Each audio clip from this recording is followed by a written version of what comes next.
Good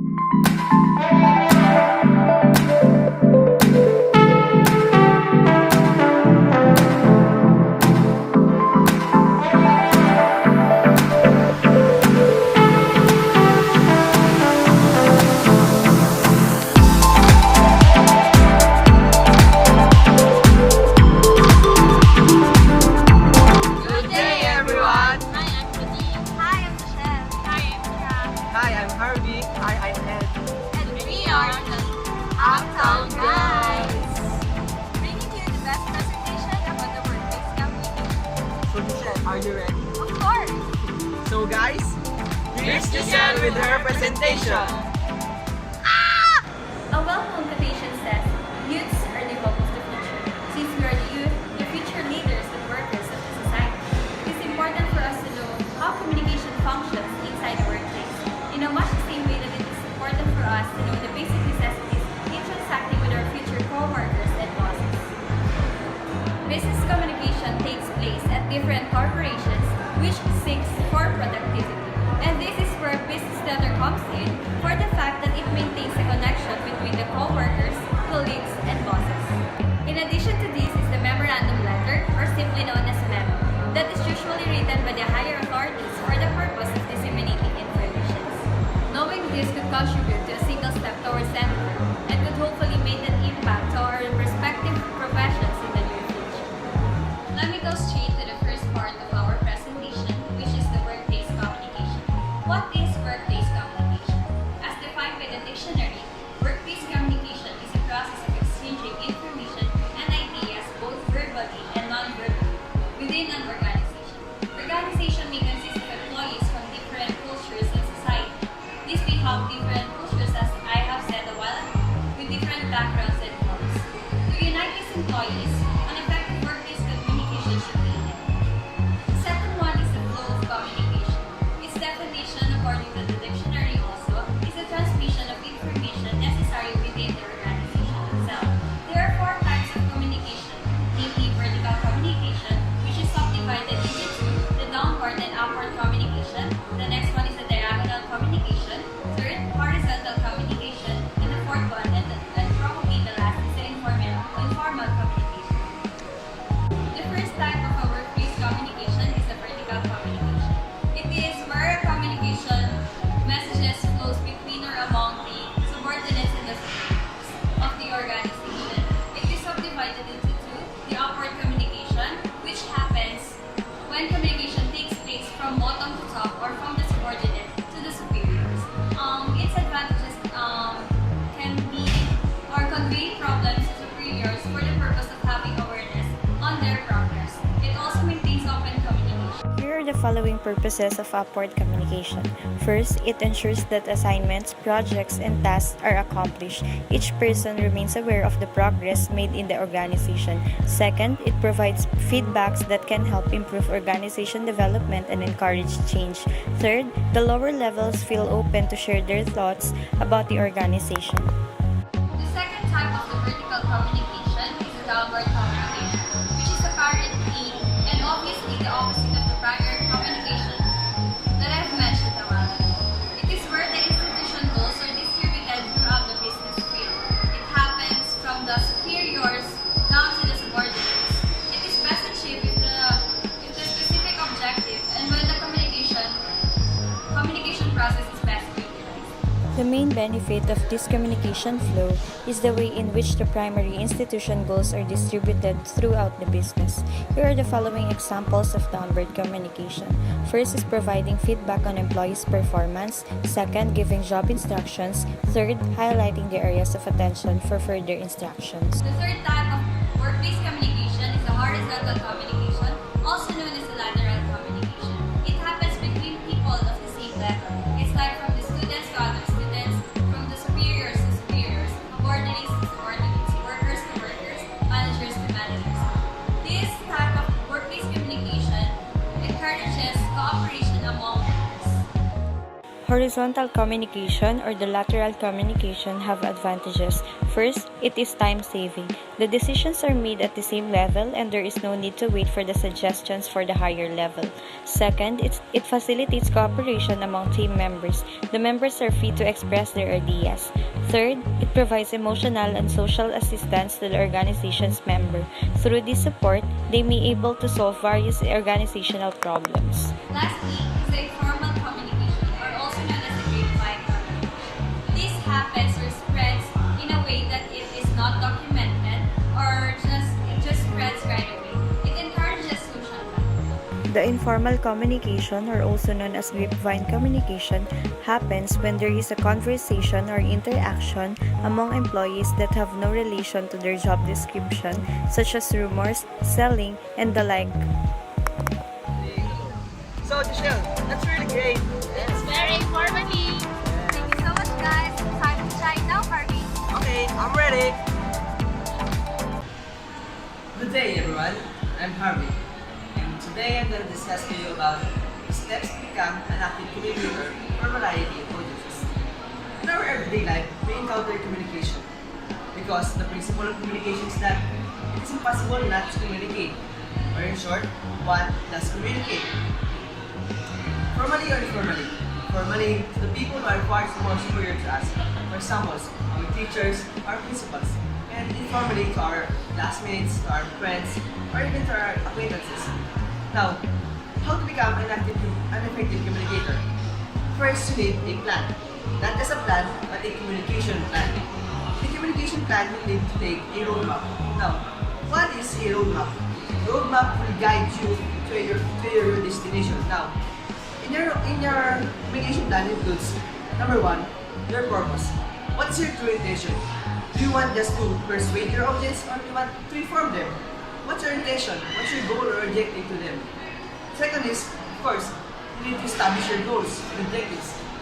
Be smarter. Not just think smarter, just be smarter. S for specific.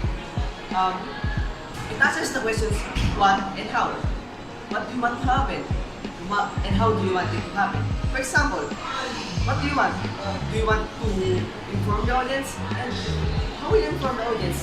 Through a seminar, through a speech, or through an article?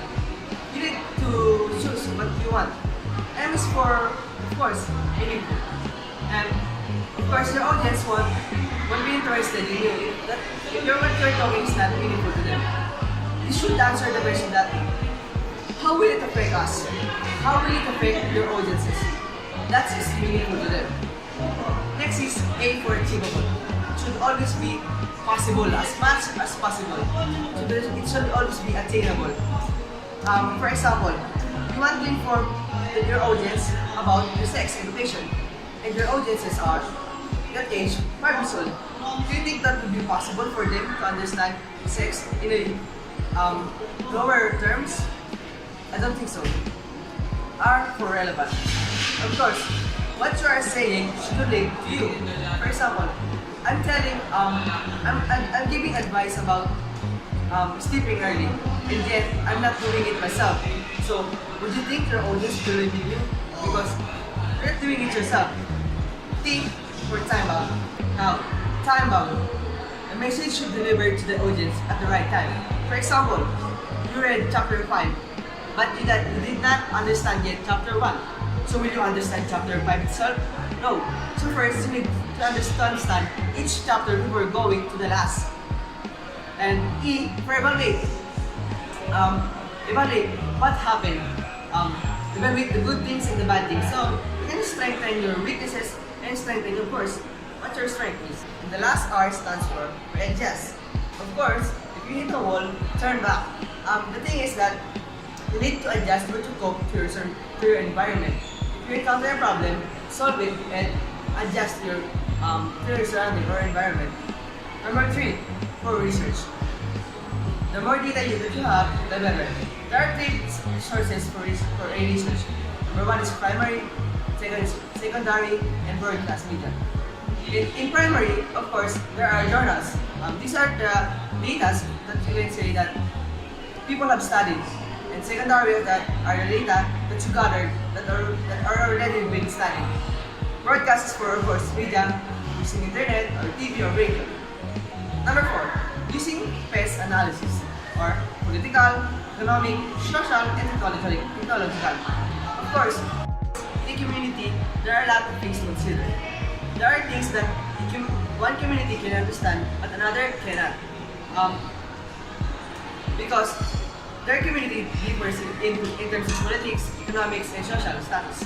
So, therefore, you need first to understand what is in their community and what is not in their community. And number 5 is target your audience. What is the age of your audience? The gender, the social-cultural of your audience. Because you need that. You might need that. In order for you to let them understand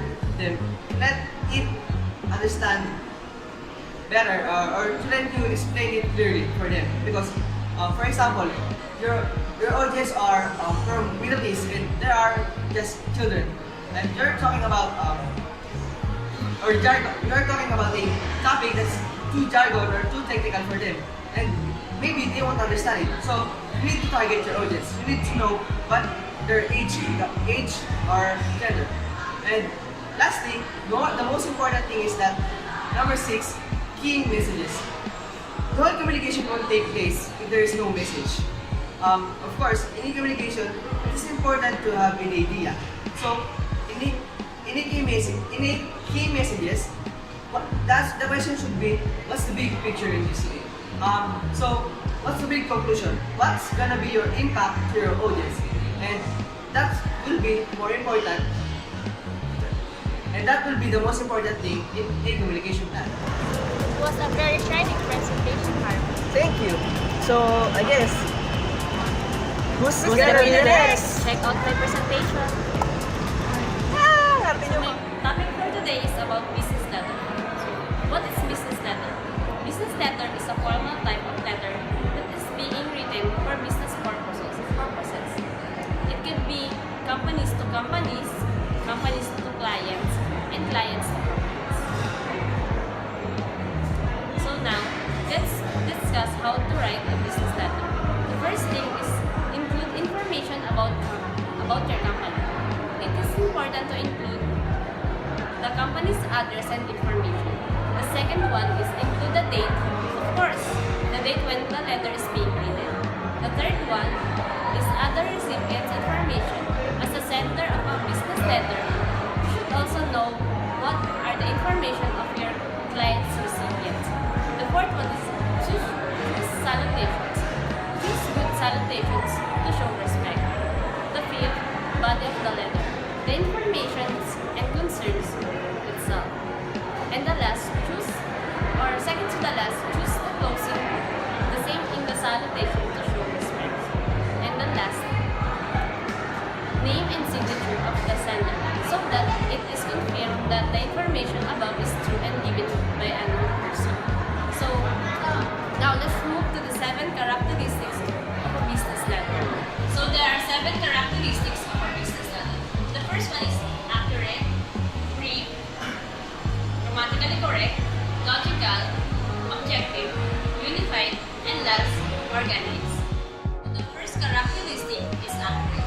In writing business letter, it's necessary to write only facts and right information so that the recipient of the letter will not be confused in what are your messages. The another characteristic of a business letter is that the business letter should be brief and concise. You don't need to write a long letter to say whatever your concerns it is. Rather, make it short and put all the exact information. The third characteristic is grammatically correct. As what I've said, a business letter is a formal type of letter that being sent to companies or clients. So always check your grammar and avoid typos. The fourth one is logical or being clear. It may be connected to the third characteristic of a business letter because you should not be just grammatically correct, but also try to check if it is clear to read and to avoid misunderstandings. The fifth one is objective. As what I've said, we must only include facts and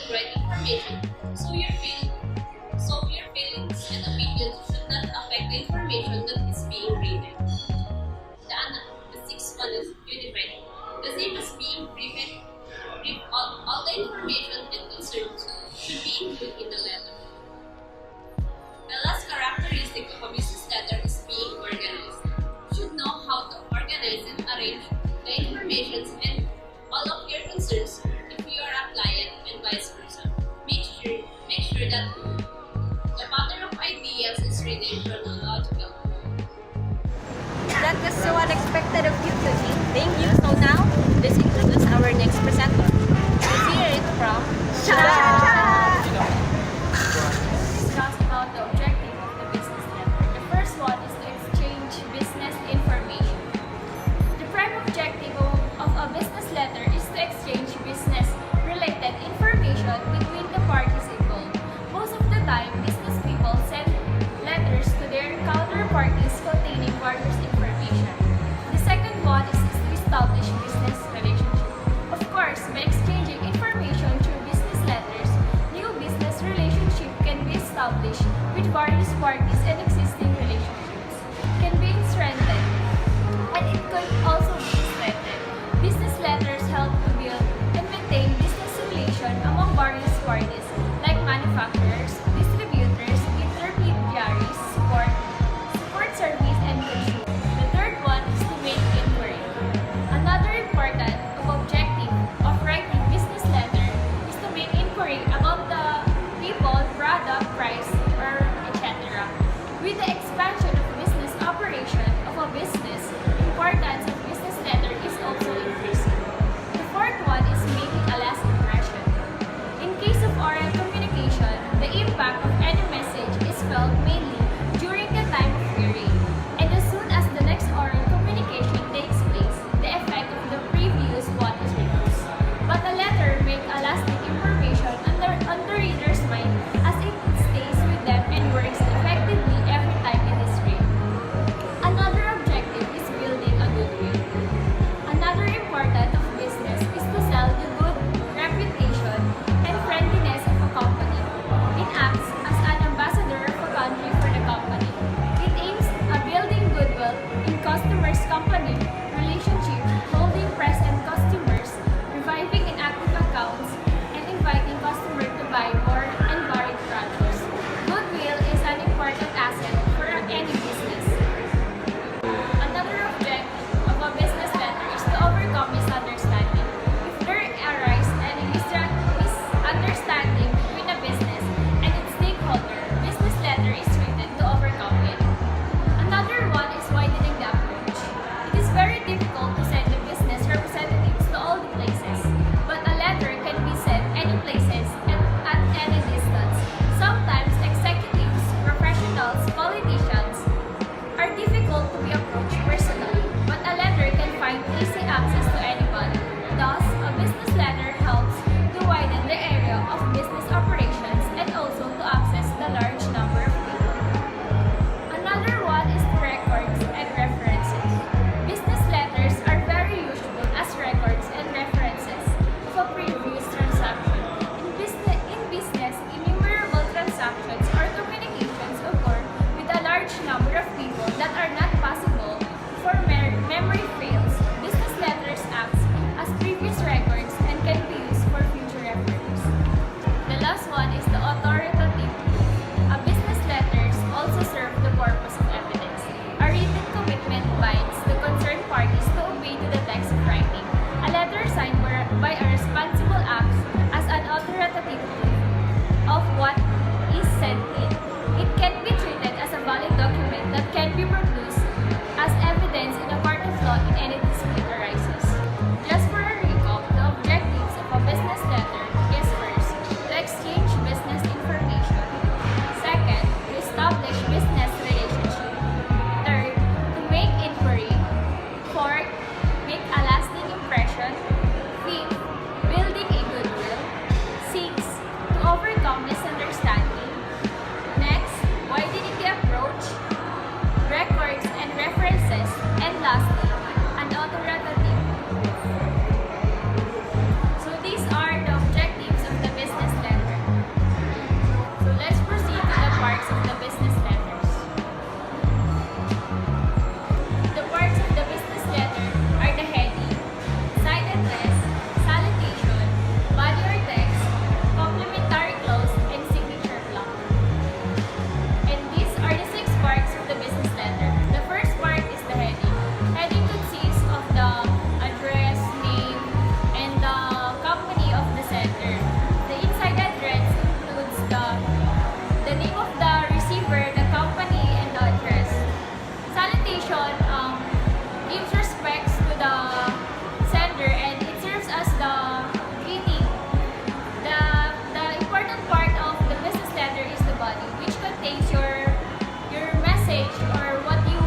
let's hear our last but not the least presenter, our best in research. Let's hear it from Papa Andy! Good day. I am Edrian Rom and I am going to discuss to you what is the memorandum. So for us to furtherly understand what is the memorandum, this discussion is divided into 5 parts. First, its definition. We should be familiarized with its meaning, then its characteristics, so that we can consider a letter, a memorandum. Third, its purposes. We are going to discuss what are the reasons behind the companies write memorandum within their organizations. Fourth, writing plans. This basically includes on how to write an effective part of a business letter. Then finally, techniques, so that we can come up with an effective and efficient business letter within our organization. So what is a memorandum? Memorandum are often known as memos because it is easier to pronounce compared to the 4 syllables of a memorandum. So just like any other letters, the main purpose of a memorandum is to relate information within an organization. Then, memorandum came from a Latin word which means something to remember because oftenly memorandum are shorter version or can be written in a short paragraph compared to any other letters. Then finally, because of the advancement of the technology, memos can be now sent in emails because authorities find it easier and so that the receivers are able to get the message faster. So now, what are the characteristics of a memorandum?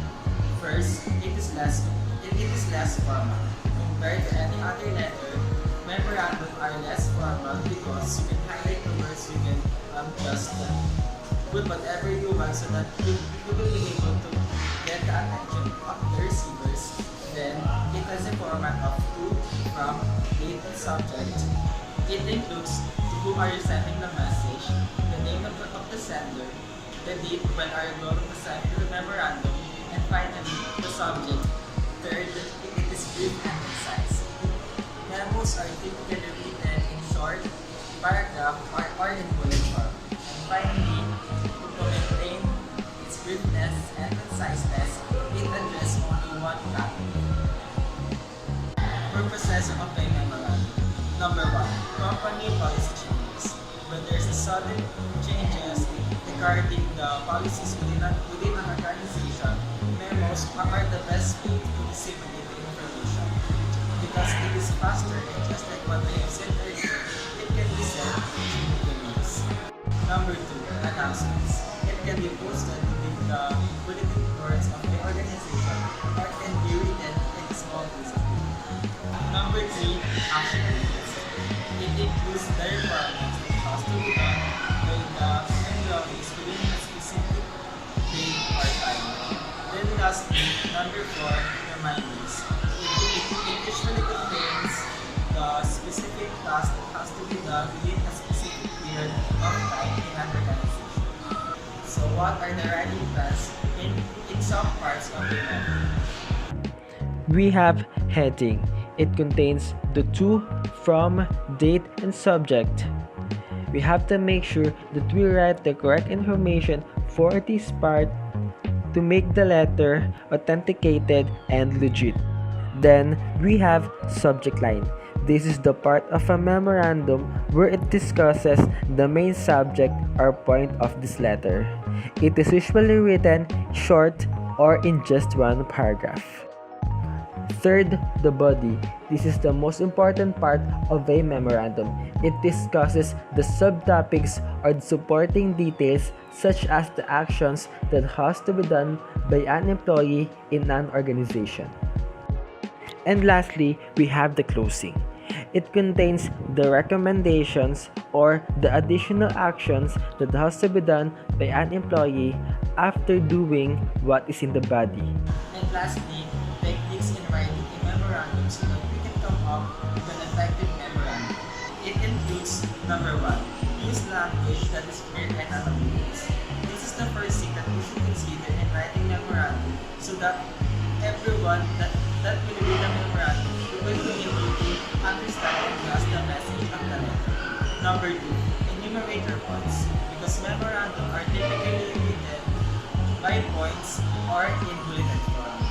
Number 3, it shows courtesy. In spite of its informality, we should always respect and consider who are the readers of the letter. And lastly, number 4, enumerator points. In enumerating your points, you can use capital words highlighting the important details or even bulleting the points so that the readers will be able to see the message accurately and effectively. So that would be all. I hope that you understand what is the memorandum. So that's all for today. We hope you learned something from us. Exclusively here at Uptown Mall from the Uptown Guys. Signing out! Bye-bye!